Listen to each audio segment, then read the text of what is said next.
Get that black girl out of my courtroom, now! He said it like he was ordering someone to take out the trash. Standing there with her canvas backpack, her chin up. What the hell are you doing here, girl? Grace didn't blink. I am here to defend Mr. Ashford. Carlton burst out laughing. A black girl with a backpack defending a billionaire? Grace looked him dead in the eyes. You will wish you never asked what is in the backpack. Is that a threat? No. It's a promise. Carlton stopped laughing, because what was inside that backpack was about to destroy everything he had ever built, and he didn't even see it coming. To understand what happened in that courtroom, you need to understand who Carlton Moore was, or at least who he thought he was. Carlton Moore was the chief operating officer of Ashford Moore Capital Holdings, one of the largest private equity firms on the East Coast. 54 years old, silver hair, custom suits. The kind of man who walked into every room like he owned it, because most of the time, he did. The firm was built by one man, Elias Ashford, a 68-year-old billionaire who started with nothing, built a fortune in commercial real estate, and spent the last decade quietly redirecting his wealth into community development, housing projects, scholarship funds, urban renewal in neighborhoods most investors wouldn't drive through, let alone invest in. Carlton hated every dollar of it. See, Carlton had been Elias's right hand for 15 years. He managed the money, he managed the board, and for 15 years, he watched Elias give away what Carlton believed should have been reinvested, or better yet, distributed to executives like himself. So when Elias announced plans to move $240 million into a community development trust, Carlton decided he'd had enough.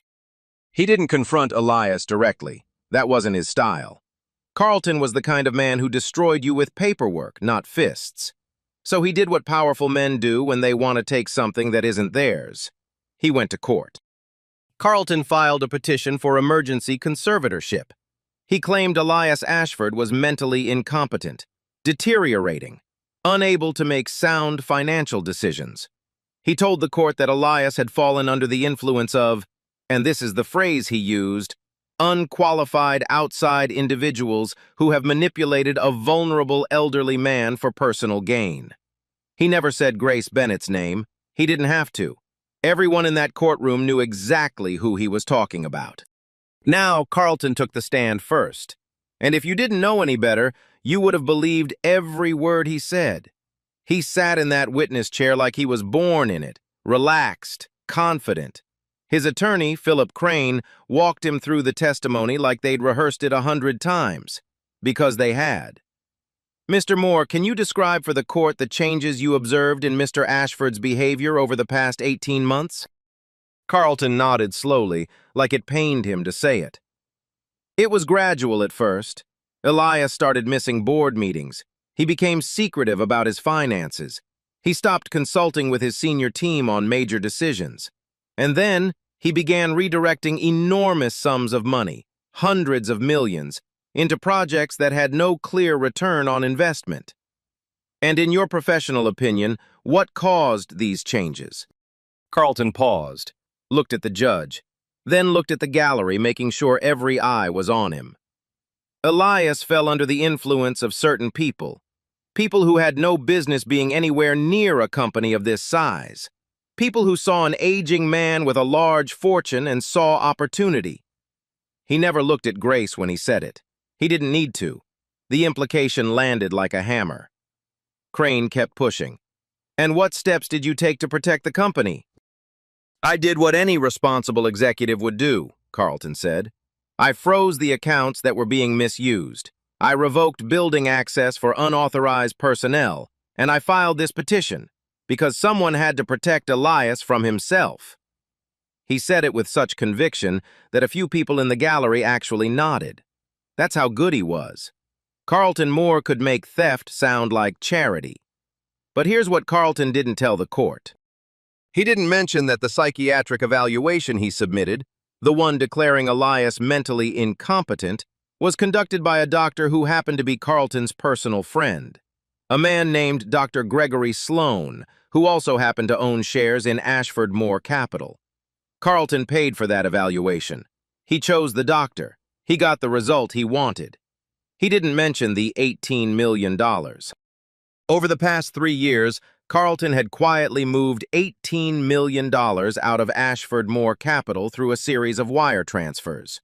The money passed through 3 shell companies, all registered to addresses linked to his brother-in-law, Douglas Adams. The transfers were buried in operating expenses, labeled as consulting fees for companies that didn't exist. And he certainly didn't mention what he'd been writing in his emails.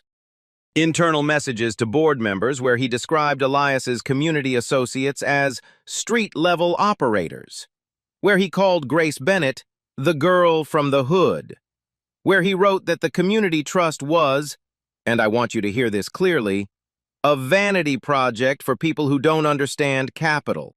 None of that came up during Carlton's testimony. Because Carlton Moore didn't take the stand to tell the truth. He took the stand to perform. And for the first hour, the performance was flawless. He described Grace as some girl who showed up one day with a backpack and never left. He told the court she had no verifiable legal background and no credentials of any kind. He said Elias had been foolish enough to hand over power of attorney to a complete stranger. And then he said something that would come back to haunt him. It was a throwaway line, the kind of thing a man like Carlton says without thinking because he's said it so many times it doesn't even register anymore. I've dealt with people like her before. He said it casually, almost bored, like swatting a fly. Grace was sitting at the plaintiff's table when he said it. She had a small notebook open in front of her. While Carlton talked, she wrote. Quietly, steadily. No reaction on her face. No anger, no hurt. Just a pen moving across paper. The narrator should understand something about that notebook. Grace wasn't journaling. She wasn't doodling. She was doing what she'd been trained to do at one of the best law schools in the world. She was building a case in real time, using Carlton's own words as the foundation. After Carlton said, "people like her," Grace wrote a single line in her notebook and underlined it twice. That line read, "He just confirmed 3 counts of fraud. Keep talking." Meanwhile, Elias Ashford sat in a wheelchair near the plaintiff's table. He was frail, thin wrists, hollowed cheeks, the look of a man whose body was slowing down even though his mind was sharp. When Carlton described him as mentally deteriorating, Elias's jaw tightened. His fingers gripped the armrest. Grace reached over and placed her hand on his arm. Just for a moment. A small gesture, but the kind that said everything. "I'm here. I heard that, and I'm going to make it right." The judge, the Honorable Helen Caldwell, a 62-year-old woman with reading glasses and zero patience for theatrics, watched all of this without expression. She took notes. She asked no questions. She let Carlton talk. And Carlton kept talking. Because that's what men like Carlton do. They talk and talk and talk. And they mistake silence for agreement. They see a quiet room and think they've won. He had no idea that every word out of his mouth was another nail in his own coffin. And the woman with the backpack, the one he called some girl from the hood, she was sitting 3 feet away, building the case that would end him, one sentence at a time. When Carlton finally stepped down from the witness stand, he looked like a man who had just won. He straightened his tie, buttoned his jacket, and walked back to his seat with the kind of slow, deliberate stride that said, "That's how it's done." Philip Crane was already smiling. The gallery was murmuring. Everything was going exactly the way Carlton had planned. Then Judge Caldwell spoke. "The court will now hear from the representative of the plaintiff. Ms. Bennett, please take the stand." The murmuring stopped. Grace stood up slowly. She didn't rush. She didn't look at Carlton. She picked up her notebook, just the notebook, not the backpack, and walked to the witness stand like she'd done it 1,000 times. Crane was on his feet before she even sat down. "Your Honor, before we proceed, I'd like to establish the qualifications of the individual claiming to represent Mr. Ashford. We have no record of Ms. Bennett's legal credentials, no bar registration, no firm affiliation. For all this court knows, she could be anyone. He said anyone the way you'd say nobody. Judge Caldwell looked at Grace. Ms. Bennett, would you like to respond? Grace adjusted the microphone. Her voice was calm, clear, not loud, not soft. The kind of voice that makes you lean in because you don't want to miss a single word. Your Honor, I'm here on behalf of Mr. Ashford. I'd prefer to focus on the facts of this case rather than on me. Crane jumped on it. That's not an answer, Your Honor. I'm asking a direct question. Is Ms. Bennett a licensed attorney? Because if she's not, her presence at that table is a violation of court procedure, and everything she submits should be struck from the record. Grace didn't flinch. She turned to Crane and said, Counselor, I understand your concern, but my credentials are not what's on trial today. Mr. Moore's actions are. So if you'd like to discuss the frozen accounts, the revoked building access, or the conservatorship petition filed without Mr. Ashford's knowledge, I'm happy to start there. Crane opened his mouth, then closed it. He looked at Judge Caldwell. The judge's expression didn't change. The witness has offered to address the substance of the case, Mr. Crane. I suggest we let her. You'll have your chance to cross-examine. Proceed, Ms. Bennett. Grace nodded, and then she began. She spoke the way someone speaks when they've lived inside the facts for months, not reciting, not performing, just telling the truth in the order it happened. She told the court how she first met Elias Ashford. She was working as a community outreach coordinator for a nonprofit in East Baltimore, a neighborhood where half the buildings were boarded up and the other half were waiting to be. Elias's foundation had donated to the organization. One afternoon, Elias visited the site in person. No cameras, no entourage, just an old man in a wool coat who wanted to see where his money was going. Grace gave him a tour. They walked through a gutted row house that was being converted into affordable housing. Elias asked questions, real questions, not politician questions. He asked about redlining, about generational displacement, about why families who'd lived in the same neighborhood for 60 years were being priced out by developers who'd never set foot on the block. Grace answered every one, not because she'd memorized talking points, but because she'd grown up watching it happen. By the end of the tour, Elias sat down on a bench outside the row house and said, I've had 100 consultants tell me how to spend my money. You're the first person who told me where it actually needs to go. He asked her to consult on the Community Development Trust. She agreed. Over the next several months, they worked together, reviewing proposals, meeting with neighborhood leaders, building a framework for how $240 million could be deployed without displacing the people it was meant to help. That's when Carlton Moore started paying attention. Grace described it simply. The moment Mr. Moore realized that Mr. Ashford was serious about the trust, that the money was actually going to leave the firm, everything changed. Meetings I was invited to were suddenly rescheduled. Emails I was copied on stopped arriving. And then one morning, Mr. Ashford called me and said he couldn't get into his own building. His key card had been deactivated. His accounts had been frozen. And there was a legal filing he'd never seen, a petition to declare him mentally incompetent. The courtroom was silent. Crane tried to interrupt. Your Honor, this is a narrative, not testimony. I'd like to remind Ms. Bennett that she's under oath, not giving a speech. Grace looked at him. Everything I've said is under oath, Counselor. Would you like me to slow down so you can take notes? A sound came from the gallery, someone trying not to laugh. Crane's face turned red. Judge Caldwell didn't smile, but her eyes moved to Grace with something that wasn't there before. Interest. Then Grace did something no one expected. Your Honor, I'd like to submit one document at this time. She opened her notebook and removed a single sheet, a notarized letter dated 6 months before Carlton filed the conservatorship petition. The letter was written by Elias Ashford. In it, he named Grace Bennett as his personal legal representative, granting her full power of attorney over his business and personal affairs. Crane shot out of his chair. Your Honor, we were never provided this document in discovery because it was filed under seal with the Maryland Probate Court. Grace said. At Mr. Ashford's request.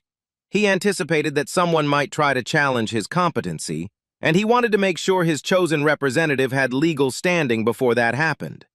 She handed the letter to the bailiff. The bailiff handed it to Judge Caldwell. The judge read it, slowly. Then she looked up. This document appears to be in order.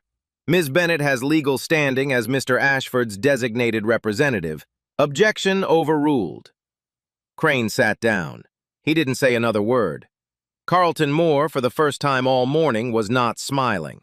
He leaned over to Crane and whispered something. Crane shook his head. And Grace just sat there, hands folded, notebook closed. The backpack still sitting on the counsel table behind her, untouched, unopened, waiting. She had answered every question without revealing a single thing about herself. She had established legal standing without saying the word lawyer. And she had done it all in a voice so steady it made Carlton's polished performance look like exactly what it was, an act. The courtroom didn't know who Grace Bennett was, not yet, but they were starting to realize that whoever she was not the girl Carlton Moore said she was. The night before the trial, Grace Bennett was sitting on the floor of her apartment in East Baltimore. It was a one-bedroom, small, clean but small. The kind of place where the kitchen and the living room shared the same wall, and you could hear your neighbor's television through the ceiling. Law textbooks were stacked on the kitchen table next to a half-eaten plate of rice and beans. A laptop sat open on the floor, running financial analysis software, green numbers scrolling across a black screen. Around her, folders, dozens of them. Printouts, bank statements, court filings, sticky notes with dates and dollar amounts. She had been building this case for 4 months, and tonight was the last night to get it right. But to understand why Grace Bennett was sitting on that floor, why she was the one carrying that backpack into a courtroom against a man like Carlton Moore, you need to understand where she came from. Grace was raised by her grandmother, Nora Taylor. Nora was a house cleaner. Spent 40 years cleaning homes for wealthy white families on the eastern shore of Maryland. Big houses, beautiful houses, houses with kitchens bigger than Nora's entire apartment. She showed up at 6 in the morning, scrubbed floors on her hands and knees, folded laundry that cost more than her monthly rent, and left through the back door before the family came home for dinner. In 40 years, not one of those families ever offered her a glass of water. Grace was 9 when her parents died in a car accident on Route 50. Nora took her in that same week. Didn't hesitate, didn't complain, just cleared out the sewing room, put in a twin bed and told Grace, "This is your room now, and you're going to be fine."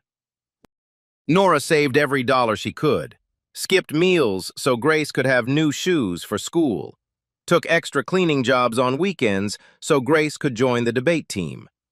And every night, before Grace went to bed, Nora said the same thing. Let them finish talking, then show them the receipts. Grace didn't understand that phrase when she was 10. She understood it by the time she was 18. She earned a full scholarship to Howard University, graduated top of her class. Then Harvard Law, magna cum laude. Then an MBA from Wharton. She did all of it while Nora told the neighbors Grace was studying up north. No details, no bragging. Nora believed that power you announce is power you lose. Grace learned that lesson well. She stopped telling people about her degrees years ago. In her first job at a corporate law firm, she noticed something. Every time she mentioned Harvard, white colleagues didn't congratulate her. They questioned her. Affirmative action? Diversity admit? Must be nice to check a box. So she stopped mentioning it. She let her work do the talking. And the backpack became her filing system. Every case she ever won started in that bag. Now, on the floor of her apartment, she was building the most important file of her life. 3 categories, 3 folders, each one a nail in Carlton Moore's coffin. The first folder, financial forensics. Wire transfer records tracing $18 million from Ashford Moore Capital through 3 shell companies, all linked to Carlton's brother-in-law, Douglas Adams. Every transaction documented, every fake invoice highlighted. The second folder, communications. Printed emails from Carlton to board members. Emails where he called Elias's associates street-level operators. Emails where he referred to Grace as the girl from the hood. Emails where he dismissed the community trust as a waste of money on people who don't understand capital. The third folder, a sealed envelope. Inside it, the independent psychiatric evaluation of Elias Ashford, conducted by a board-certified neuropsychiatrist at Johns Hopkins. The evaluation that said Elias was fully competent. The evaluation that made Carlton's entire conservatorship petition a lie. Grace checked the clock. 11:42 p.m. The hearing was at 9 in the morning. She had 9 hours. She stacked the 3 folders, slid them into the canvas backpack, and zipped it shut.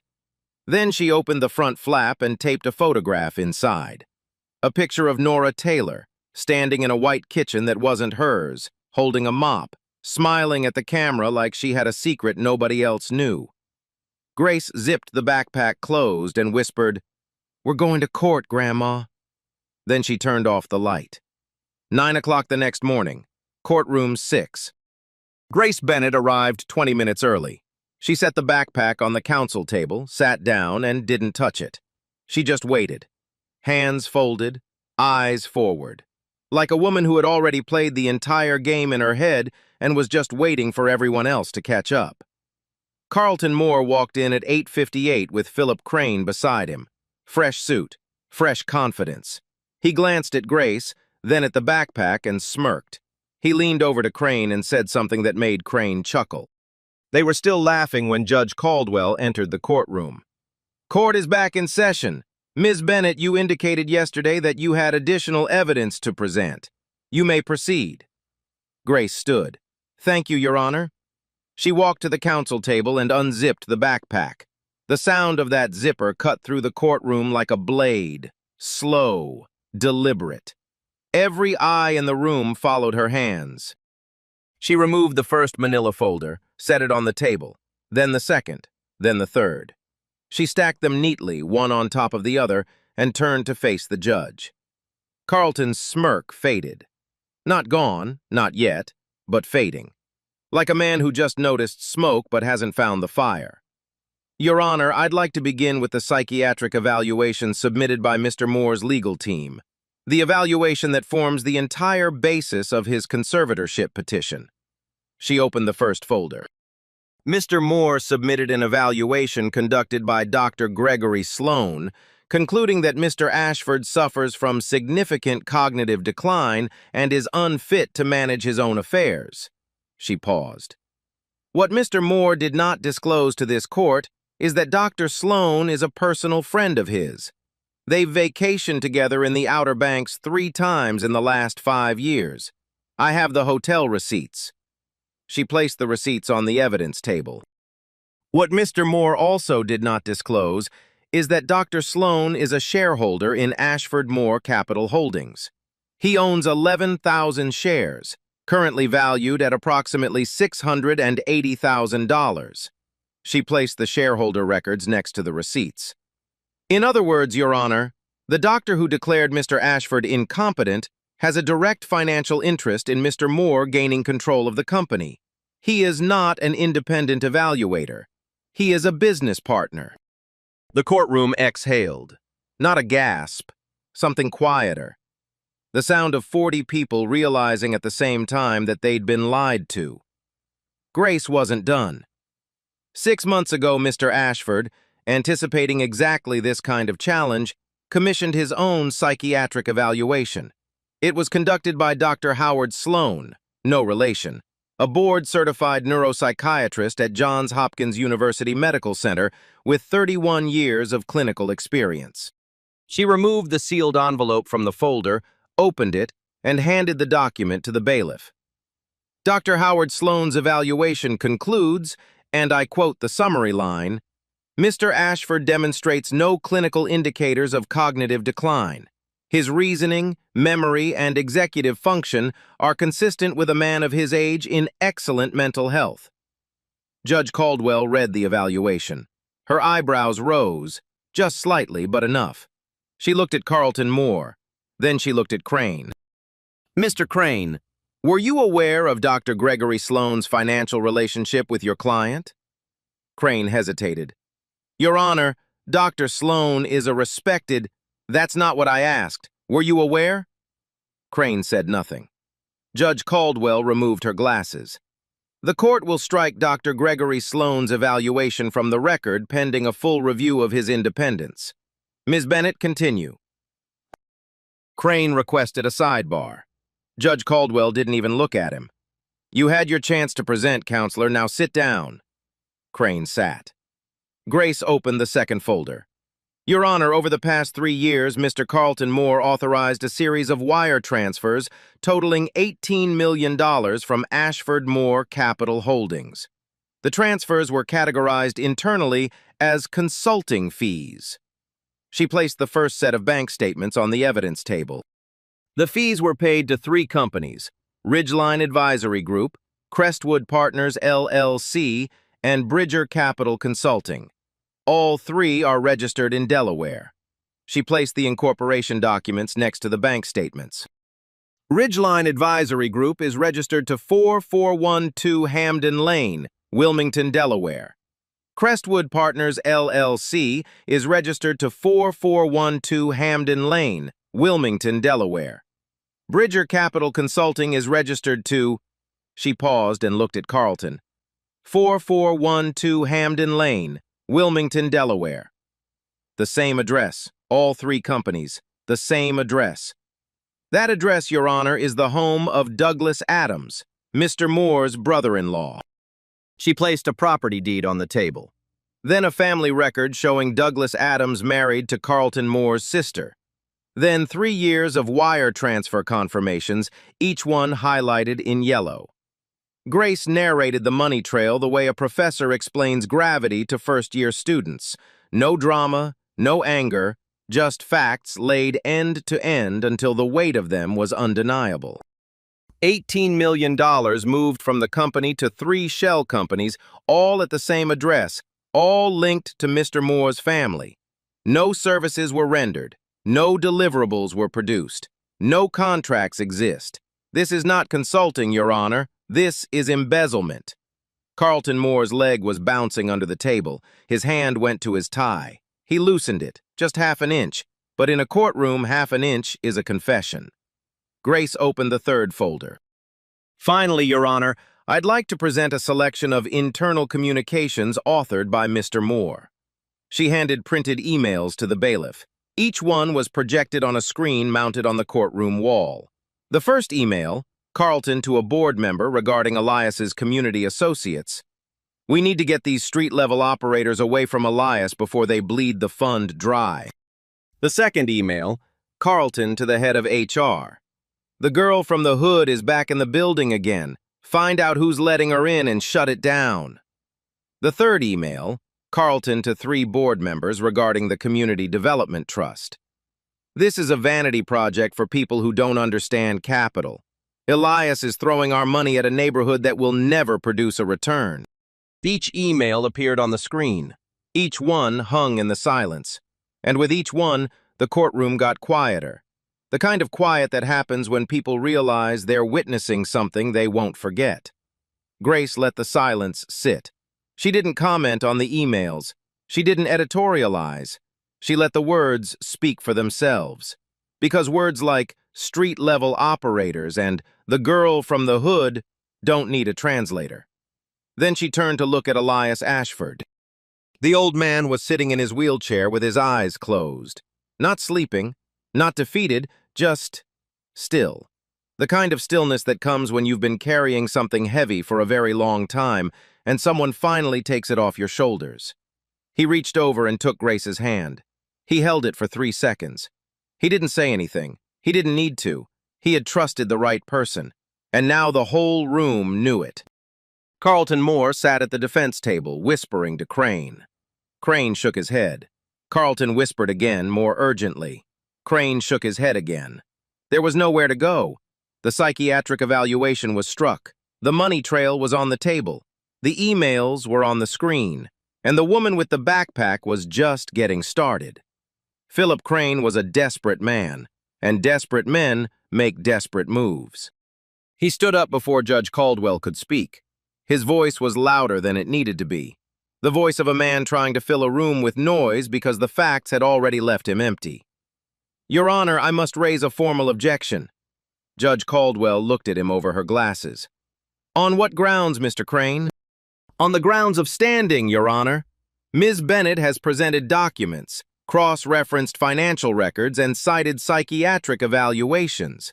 Yet at no point during these proceedings has she established that she is a licensed attorney.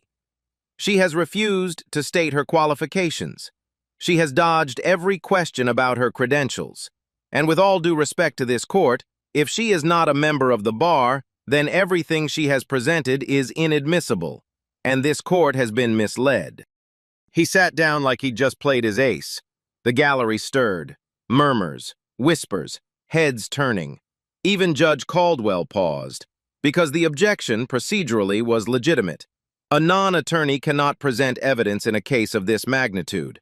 If Grace wasn't a lawyer, the entire case could collapse. Carlton Moore leaned back in his chair.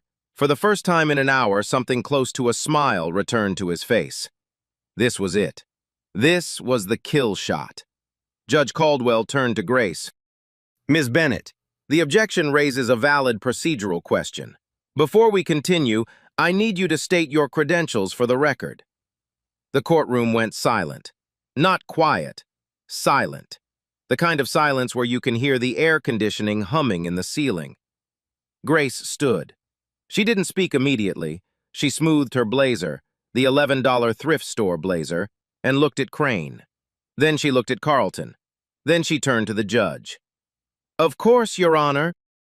She walked to the counsel table. She reached into the backpack one last time, and she pulled out a leather portfolio, old, creased, soft from years of handling.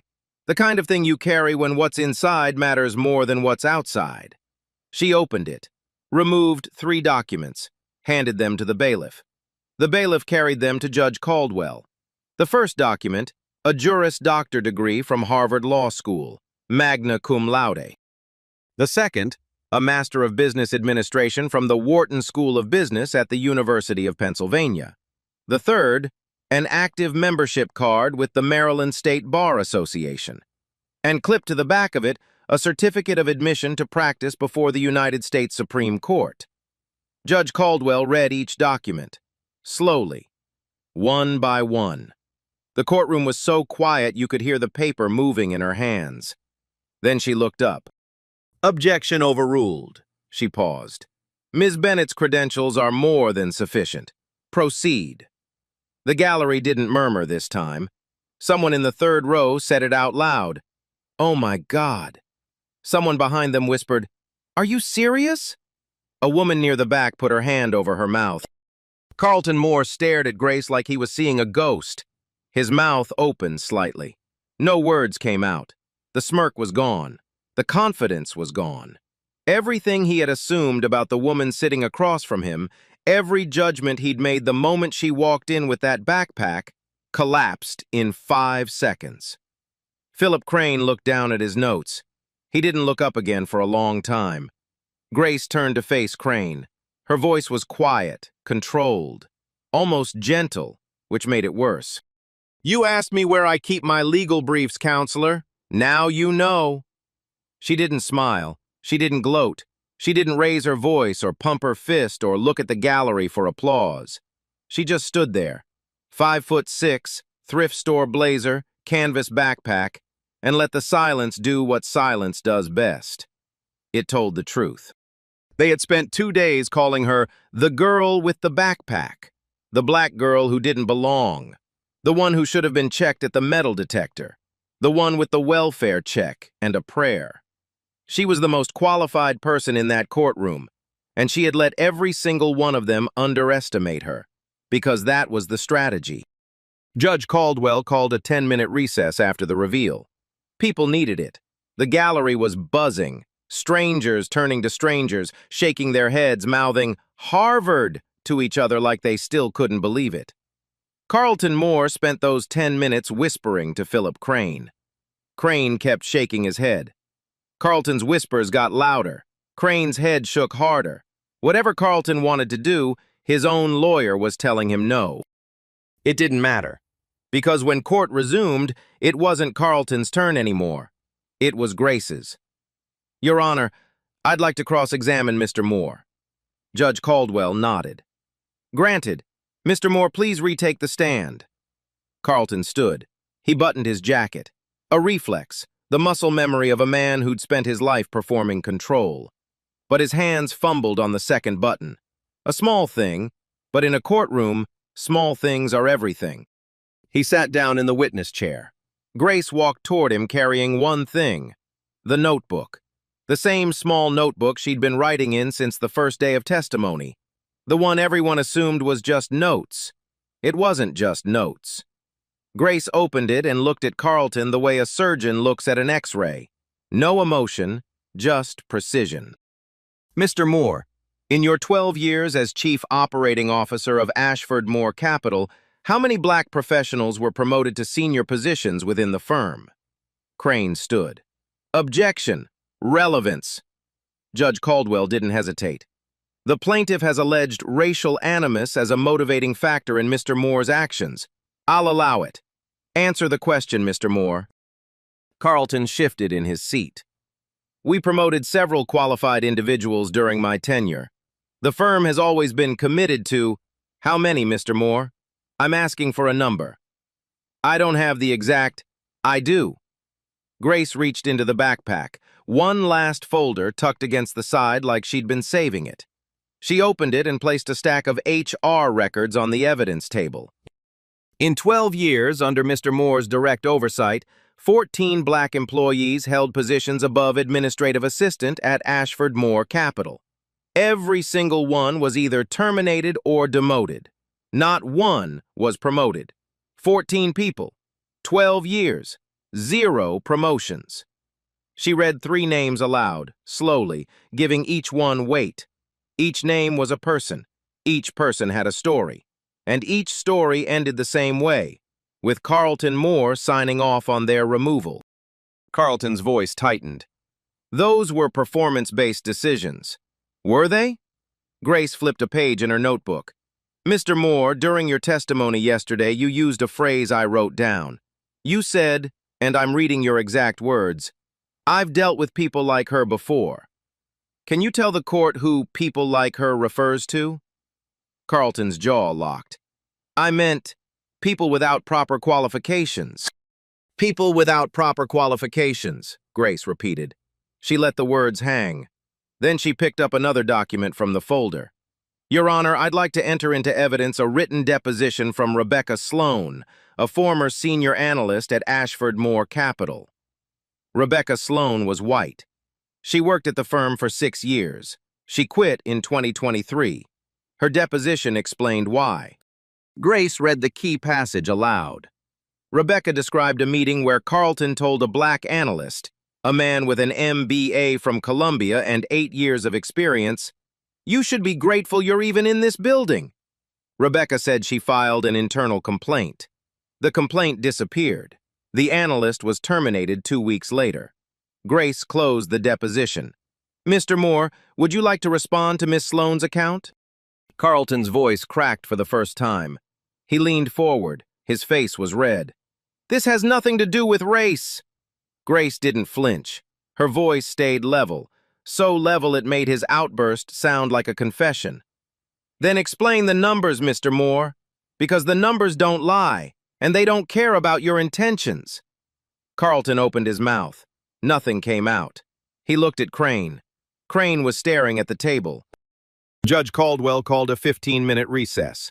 The gallery emptied slowly. People standing in the hallway, talking in low voices, processing what they'd just witnessed. At the plaintiff's table, Elias Ashford looked at Grace. He was too far away for anyone else to hear, but Grace saw his lips move. 2 words. Thank you. Grace nodded. Once. Then she opened her notebook and turned to a clean page. She wasn't done yet. When court resumed for the final time, something had changed in the room. You could feel it. The energy was different. The gallery was full. People who had stepped out for the recess came back with others. Word had spread. Bailiffs brought in extra chairs. Carlton Moore sat at the defense table looking like a man who'd aged 10 years in 2 days. His tie was loose. His jacket was unbuttoned. He wasn't whispering to Crane anymore. He wasn't doing anything. He was just sitting there staring at the table, waiting for it to be over. Judge Caldwell called for closing arguments. Philip Crane went first. He stood up slowly, and for the first time in the trial, he didn't look confident. He looked tired. Your Honor, Mr. Moore is a dedicated executive who has given 15 years of his career to Ashford Moore Capital. Every decision he made was in good faith, with the best interests of the company and its shareholders in mind. The financial transactions in question were legitimate consulting arrangements. The psychiatric evaluation was conducted by a licensed professional, and Mr. Moore's concerns about Mr. Ashford's well-being were genuine. The concerns of a man who cared about his colleague and his company. He paused. He looked at the judge. He looked at the gallery. He had nothing else. We asked the court to grant the conservatorship petition and allow Mr. Moore to continue his stewardship of Ashford Moore Capital. He sat down. The whole thing took less than 2 minutes. No fire, no conviction. Just words arranged in the shape of an argument with nothing holding them up. Then Grace stood. No notes, no folders, no backpack, just her. She walked to the center of the courtroom and faced Judge Caldwell. She didn't rush. She let the silence settle first, the way a musician lets a rest breathe before the final note. Your Honor, this case was never about one man's mental competency. Elias Ashford is competent. The independent evaluation from Johns Hopkins confirms it. His own actions confirm it.